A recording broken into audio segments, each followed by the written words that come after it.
Hi viewers, welcome to our channel.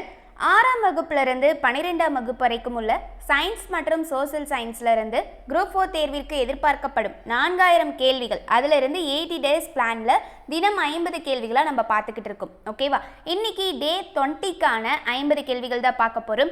இதுவரைக்கும் டே 19 வரைக்கும் நீங்க என்ன பார்க்காத இருக்கீங்க அப்படினா அதுக்கான லிங்க் டிஸ்கிரிப்ஷன்ல இருக்கும். அதை பார்த்துட்டு வந்துட்டு இத பாருங்க. ஓகேவா? அதே போல குரூப் 4க்கான ஃபுல் டெஸ்ட் 1க்கான வீடியோமே போட்டுருப்போம். அதுக்கான லிங்கையுமே டிஸ்கிரிப்ஷன்ல கொடுக்குறேன். பார்க்காத இருக்கவங்க பார்த்துக்கோங்க. நம்ம சேனலை சப்ஸ்கிரைப் பண்ணாத நீங்க நியூவா பார்த்துக்கிட்டு இருக்கீங்க அப்படினாலும் சப்ஸ்கிரைப் பண்ணிட்டு பாருங்க. அப்பதான் நம்ம போடுற வீடியோஸ் அண்ட் நோட்டிஃபிகேஷன் உங்களுக்கு உடனுக்குடன் வரும். ஓகே, வீடியோக்குள்ள போகலாம். தேசிய கீதத்தை பாடக்கூடிய கால அளவு எவ்வளவு? தேசிய கீதத்தை பாடக்கூடிய கால அளவு எவ்வளவு? விடை 52 வினாடிகள்.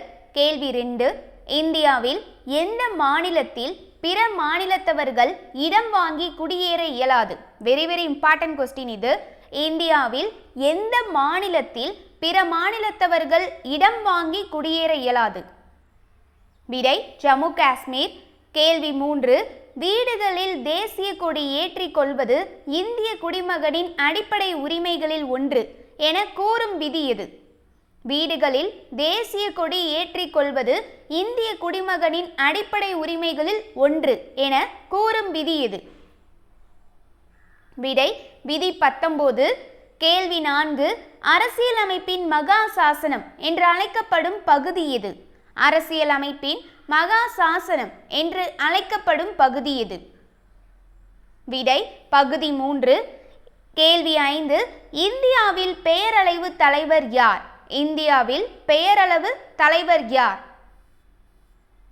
விடை ஜனாதிபதி, அதாவது குடியரசுத் தலைவர். கேள்வி 6, பொறுத்துக. ஒவ்வொரு போருக்குமான ஆண்டுகள் கேட்டிருக்காங்க. ரொம்ப இம்பார்ட்டன்ட். இந்த ஆண்டுகள் ஐஎன்எம் ரிலேட்டடான ஹிஸ்டரி ரிலேட்டடான ஆண்டுகள் எல்லாத்துக்குமே 6ஆம் வகுப்புல இருந்து 12ஆம் வகுப்பு வரைக்கும் ஒரே வீடியோவா தொகுத்து போட்டிருப்போம். அதுக்கான வீடியோ லிங்க்குமே டிஸ்கிரிப்ஷன்ல கொடுக்குறேன். பார்க்காத இருக்கவங்க பாருங்க. ஓகேவா? இப்போ பிளாசி போர் அப்படின்னு கேட்டிருக்காங்க. பிளாசி போர் அப்படின்னா 1757. ஓகேவா? இதுதான் ஃபர்ஸ்ட். அடுத்து பக்சார் போர் கேட்டிருக்காங்க. பக்சார் போர் அப்படின்னா 1764. பிளாசி போருக்கு அடுத்து பக்சார் போர். அடுத்து ரோஹிலா போர். இது எப்போ அப்படின்னு சொல்லி பார்த்தீங்க அப்படின்னா 1774. அடுத்து கூர்க்க போர். இது எப்போ அப்படின்னு பார்த்தீங்கன்னா 1816. ஓகேவா? இதுதான் 4th. இப்போ திரும்ப பாருங்க. பிளாசி போர் அப்படிங்கிறது 1757ஆம் ஆண்டு. பக்சார் போர் ஆண்டு பார்த்தீங்கன்னா 1764. ரோஹிலா போர் ஆண்டு பார்த்தீங்கன்னா 1774. கூர்க்க போர் பார்த்தீங்கன்னா 1816. ஓகேவா? அப்போ ஆப்ஷன் ஏ 4321. அடுத்து வெரி வெரி இம்பார்ட்டன்ட் கொஸ்டின். நவீன நாணய முறையின் தந்தை என அழைக்கப்படுபவர் யார்? நவீன நாணய முறையின் தந்தை என அழைக்கப்படுபவர் யார்? விடை சிர்சாசூர். கேள்வி 8, சுங்கம் தவிர்த்த சோழன் எனப்படுபவர் யார்? சுங்கம் தவிர்த்த சோழன் எனப்படுபவர் யார்? விடை முதலாம் குலோத்துங்க சோழன். கேள்வி 9, டியூப்லே எந்த ஆண்டு பிரெஞ்சு ஆளுநராக பொறுப்பேற்றார்? டியூப்லே எந்த ஆண்டு பிரெஞ்சு ஆளுநராக பொறுப்பேற்றார்? விடை 1674ஆம் ஆண்டு. கேள்வி 10, புதிய கல்விக் கொள்கையை அறிமுகப்படுத்தியவர் யார்? புதிய கல்விக் கொள்கையை அறிமுகப்படுத்தியவர் யார்? விடை ராஜீவ் காந்தி. கேள்வி 11, ஐநா சபை எந்த ஆண்டு பொன்விழா கொண்டாடியது? ஐநா சபை எந்த ஆண்டு பொன்விழா கொண்டாடியது? விடை 1995ஆம் ஆண்டு. கேள்வி 12, பலகட்சி நாடுகள் யாவை? பலகட்சி நாடுகள் யாவை? விடை இந்தியா, பிரான்ஸ். இந்தியாவில் பார்த்தீங்க அப்படின்னா பல கட்சிகள் தான் இருக்கு. அடுத்து கேள்வி 13, சந்திரன் பூமியை சுற்றி வர ஆகும் காலம் எவ்வளவு? சந்திரன் பூமியை சுற்றி வர ஆகும் காலம் எவ்வளவு? விடை 27.3 நாட்கள். கேள்வி 14, நைல் நதி சகாரா பாலைவனம் எங்குள்ளது? நைல் நதி சகாரா பாலைவனம் எங்குள்ளது? விடை அமெரிக்கா. கேள்வி 15, மிகவும் அதிக இரவு நேரத்தை கொண்டுள்ள நாள் எது? மிகவும் அதிக இரவு நேரத்தை கொண்டுள்ள நாள் எது? விடை டிசம்பர் 22. கேள்வி 16. சிமாவின் சராசரி ஆழம் எவ்வளவு? சிமாவின் சராசரி ஆழம் எவ்வளவு? விடை 25 கிலோமீட்டர். கேள்வி 17. வடதுருவ விண்ணொளி தென்துருவ விண்ணொளி எந்த அடுக்கில் காணப்படுகிறது? வடதுருவ விண்ணொளி தென்துருவ விண்ணொளி எந்த அடுக்கில் காணப்படுகிறது? விடை அயனி அடுக்கு. கேள்வி 18. இந்தியாவின் முறையான மக்கள் தொகை கணக்கெடுப்பு எப்போது எடுக்கப்பட்டது? இந்தியாவின் முறையான மக்கள் தொகை கணக்கெடுப்பு எப்போது எடுக்கப்பட்டது? விடை 1881ஆம் ஆண்டு. கேள்வி 19. தமிழ்நாட்டில் பங்குச்சந்தை எங்குள்ளது? தமிழ்நாட்டில் பங்குச்சந்தை எங்குள்ளது? விடை சென்னை. கேள்வி 20. வாரம் என்பது எதை பயன்படுத்தியதற்காக கொடுக்கப்பட்ட விலை?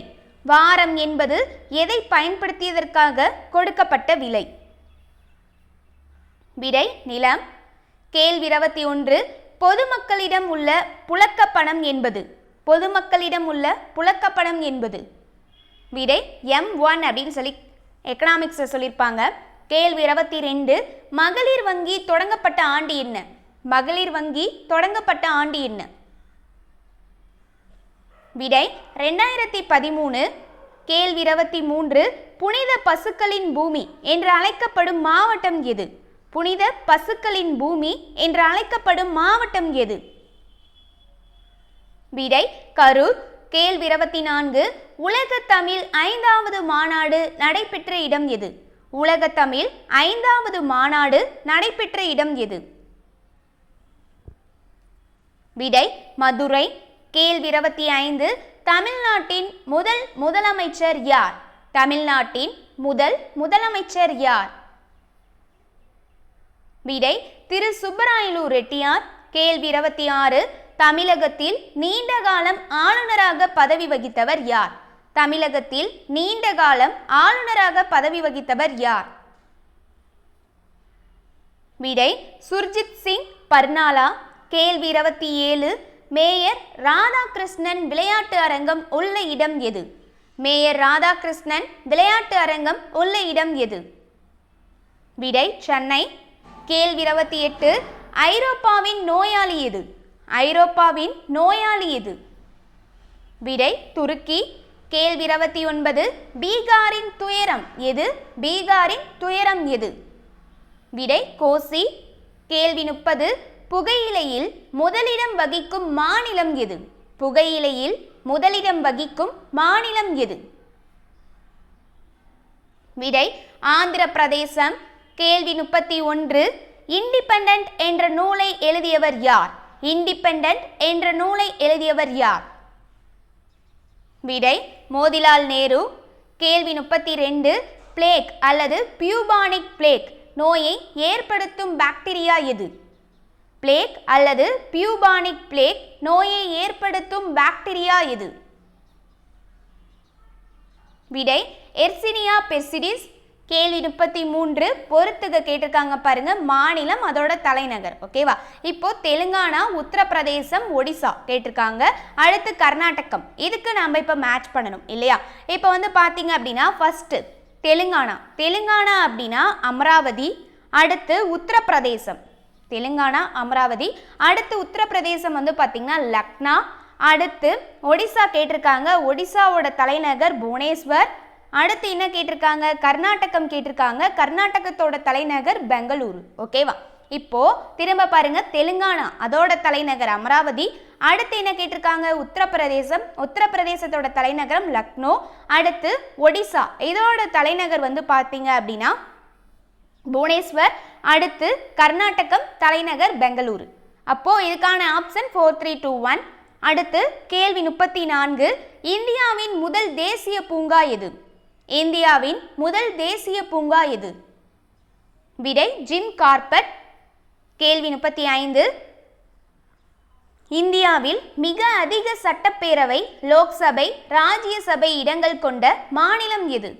இந்தியாவில் மிக அதிக சட்டப்பேரவை, லோக்சபை, ராஜ்யசபை இடங்கள் கொண்ட மாநிலம் எது? விடை உத்தரப்பிரதேசம். கேள்வி 36. மிக துல்லியமாக நேரத்தை அளவிட பயன்படும் கடிகாரம் எது? மிக துல்லியமாக நேரத்தை அளவிட பயன்படும் கடிகாரம் எது? விடை அணு கடிகாரம். கேள்வி 37. இரு புள்ளிகளுக்கு இடைப்பட்ட நேர்கோட்டு தொலைவு எவ்வாறு அழைக்கப்படும்? இரு புள்ளிகளுக்கு இடைப்பட்ட நேர்கோட்டு தொலைவு எவ்வாறு அழைக்கப்படும்? விடை இடப்பெயர்ச்சி. கேள்வி 38. எந்த விசையின் காரணமாக நாம் பேனாவினை கொண்டு தாளில் எழுத முடிகிறது?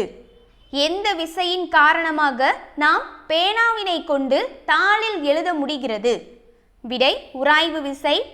கேள்வி 39. இரண்டாம் வகை நெம்புகோலுக்கு எடுத்துக்காட்டு எவை? இரண்டாம் வகை நெம்புகோலுக்கு எடுத்துக்காட்டு எவை? விடை திறப்பான். கேள்வி 40. வாயு பொருள் திரவ பொருளாக மாறும் நிகழ்வின் பெயர் என்ன? வாயு பொருள் திரவ பொருளாக மாறும் நிகழ்வின் பெயர் என்ன? விடை குளிர்தல். அதாவது என்ன அப்படின்னா இங்கே இன்டைரக்டாக கேட்டிருக்காங்க, அவ்வளோதான். இப்போ வாயு பொருள்னா என்ன? கேஸ். ஓகேவா? அதை திரவ பொருளாக மாற்றணும் அப்படின்னா அதுக்கு என்ன பண்ணணும்? குளிர்தல். ஓகேவா? குளிர்விக்கும் போது அது லிக்விடாக மாறிடுது எகைன். அதை தான் இங்கே சொல்லியிருக்காங்க. ஓகேவா? அடுத்து பெல்லிங் கரைசலை ஒடுக்காத சேர்மம் எது? பெல்லிங் கரைசலை ஒடுக்காத சேர்மம் எது? விடை C6H5CHO. சரி, ஓகே. C6H5CHO அப்படின்னா என்ன அப்படின்னா பென்சால்டிஹைட். ஓகேவா? CHO அப்படின்னு வந்ததுனாலே அது ஆல்டிஹைட். OH அப்படின்னு வந்துச்சுன்னா அது ஆல்கஹால். ஓகேவா? அடுத்து கேள்வி 42. ஆக்டினைடுகளின் பொதுவான ஆக்சிஜனேற்ற எண் யாது? ஆக்டினைடுகளின் பொதுவான ஆக்சிஜனேற்ற எண் யாது? விடை +4. ஓகேவா? ஆக்டினைடுகளோட பொதுவான ஆக்சிஜனேற்ற எண் அப்படின்னா என்னன்னு கேட்டிருக்காங்க. அது +4 தான் இருக்கும். ஓகேவா? அடுத்து கேள்வி 43. மின் சேமிப்பு கலன்களின் அதாவது பேட்டரி பயன்படுவது எது? மின் சேமிப்பு கலன்களின் பயன்படுவது எது? விடை லெட். கேள்வி 44. கடின நீரை மென்னீராக பயன்படுவது எது? அதாவது கடின நீரை மென்னீராக்க பயன்படுவது எது? விடை சலவை சோடா. இது ஒரு டைம் எக்ஸாமில் கேட்டிருந்தாங்க. கடின நீரை மென்னீராக்க பயன்படுறது எது அப்படின்னா சலவை சோடா. அடுத்து கேள்வி 45. செரிமான கோளாறுகளை தீர்க்கும் மூலிகை எது? செரிமான கோளாறுகளை தீர்க்கும் மூலிகை எது? விடை இஞ்சி. அதுக்கு தான் என்ன சொல்லுவாங்க அப்படின்னா மேக்ஸிமம் நம்ம ப்ரிப்பேர் பண்ணக்கூடிய எல்லா ஃபுட்லேயுமே இப்போ சட்னி இந்த மாதிரி இதெல்லாம் இது பண்ணுறாங்க இல்லையா, அதற்கு இஞ்சி ஆட் பண்ணுறதுக்கான ரீசன் இதுதான். ஓகேவா? மேக்ஸிமம் இதில் பார்த்தீங்கன்னா இஞ்சி ஆட் பண்ணுவாங்க. நீங்கள் பார்த்துருப்பீங்க இல்லையா? ஸோ அந்த காரணத்துக்காக தான் இஞ்சி ஆட் பண்ணுறாங்க. அடுத்து கேள்வி 46. கல் போன்ற கனி என்று அழைக்கப்படுவது எது? கல் போன்ற கனி என்று அழைக்கப்படுவது எது? விடை மா. கேள்வி 47. அவரையின் இரு சொற்பெயர் என்ன? அவரையின் இரு சொற்பெயர் என்ன? விடை லாப்லாப் பர்பியூரியஸ். லாப்லாப் பர்பூரியஸ் இதுதான் அவரையோட இரு சொற்பெயர் அப்படின்னு சொல்றாங்க. ஓகேவா? அதாவது பொட்டானிக்கல் நேம்ல சொல்லியிருக்காங்க. அடுத்து கேள்வி 48. முதுகெலும்பு தொடரின் வடிவம் என்ன? முதுகெலும்பு தொடரின் வடிவம் என்ன? விடை எஸ் வடிவம். அடுத்து கேள்வி 49. பெக்டோரல்கள் அமைந்துள்ள இடம் எது? விடை மார்பு. கேள்வி 50. வவ்வால் அசைவுக்கு பயன்படும் உறுப்பு எது அப்படின்னா விடை பெட்டாஜியம். வவ்வால் அசைவுக்கு பயன்படும் உறுப்பு எது அப்படின்னா பெட்டாஜியம். ஓகே கைஸ், இந்த வீடியோ கண்டிப்பாக உங்களுக்கு யூஸ்ஃபுல்லாக இருந்திருக்கும். இந்த வீடியோவில் டே 20க்கான 50 கேள்விகள் பார்த்துருக்கோம். அடுத்தடுத்த வீடியோஸில் இதோட கண்டினியூஷன் பார்க்கலாம். இந்த வீடியோ பிடிச்சிருந்து அப்படின்னா லைக் பண்ணுங்கள், உங்கள் ஃப்ரெண்ட்ஸ்க்கு ஷேர் பண்ணுங்கள். சப்ஸ்கிரைப் பண்ணாத பார்த்துக்கிட்டு இருக்கோங்க, மறக்காமல் சப்ஸ்கிரைப் பண்ணி வச்சுக்கோங்க. தேங்க்யூ.